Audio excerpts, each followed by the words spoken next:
તો સુરતમાં વહેલી સવારથી જ ભારે પવન સાથે ધોધમાર વરસાદ વરસી રહ્યો છે અને ગાર્ડનમાં કસરત કરવા જતા લોકો અને કામ ધંધે જતા લોકો વરસાદના કારણે અટવાયા છે।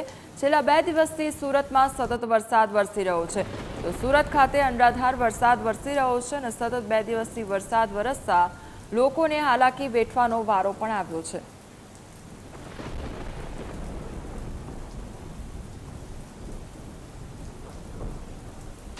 સુરત સહિત દક્ષિણ ગુજરાતમાં છેલ્લા 2 દિવસથી વાતાવરણમાં પલટો આવ્યો છે અને સતત આજે વરસાદ છે તે 2 દિવસથી શરૂ થયો છે। ત્યારે આજે વહેલી સવારથી જ ધોધમાર વરસાદની શરૂઆત થઈ હતી। તો કે વરસાદના કારણે આજે ગાર્ડનમાં જે લોકો યોગ કે કસરત કરવા આવ્યા હોય કે વોકિંગ કરવા નીકળ્યા હોય તેઓ પણ અટવાયા હતા અને ધંધે જતા લોકોને પણ અટવાવાનો વારો આવ્યો હતો। વહેલી સવારથી જ સુરતમાં ધોધમાર વરસાદ શરૂ થતા લોકોને પણ હાલાકી પડી રહી છે। કામ ધંધે જતા લોકોને અટવાવાનો વારો આવે છે। જો કે સવારે થોડીવાર માટે વરસાદી વિરામ લેતા લોકો ઘરની બહાર નીકળ્યા હતા, પરંતુ ફરીથી ધોધમાર વરસાદ છે તે શરૂ થઈ ગયો છે ભારે પવન સાથે।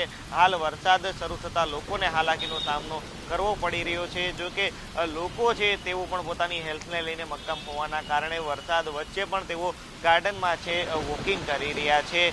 મહત્વની વાત એ કહી શકાય કે છેલ્લા 2 દિવસથી આજે સુરત સહિત દક્ષિણ ગુજરાતના વાતાવરણમાં આજે પલટો આવ્યો છે અને સતત જે વરસાદ જોવા મળી રહ્યો છે તેને લઈને વાતાવરણમાં ઠંડક તો પ્રસરી છે। આ ઉપરાંત જે ખેડૂતો પાણીને લઈને જે માગણી કરી રહ્યા હતા તેમના જે પાક માટે, તે હવે માગણી ખેડૂતોને નહીં કરવી પડે, કારણ કે મેઘરાજા જે રીતે વરસી રહ્યા છે તેને લઈને ખેડૂતોને પણ આજે વાવણીનો જે વરસાદ હોય તે મળી રહેશે, વાવણીનું પાણી છે તે મળી રહેશે। આ ઉપરાંત સુરત શહેરમાં જે રીતે વાતાવરણમાં એકાએક જ પલટો આવ્યો છે ને છેલ્લા 2 દિવસથી જે રીતે વરસાદ પડી રહ્યો છે તેને લઈને લોકોના આરોગ્યને પણ જોખમ હોય તેવું સ્પષ્ટપણે દેખાઈ રહ્યું છે। તાવ, શરદી, ઉધરસ જેવા વાયરલ જે રોગો છે તેના કિસ્સાઓ, તેના કેસોમાં પણ સતત છે તે વધારો થઈ રહ્યો છે। પરંતુ હાલ જે ધોધમાર વરસાદ પડી રહ્યો છે તેને લઈને સુરતીઓ છે તે સવારમાં કામ ધંધે જતા હતા તેઓ અટવાયા છે। કેમેરા પર્સન દેવાંગ રાણા સાથે અમિત રૂપાપરા, ન્યૂઝ કેપિટલ।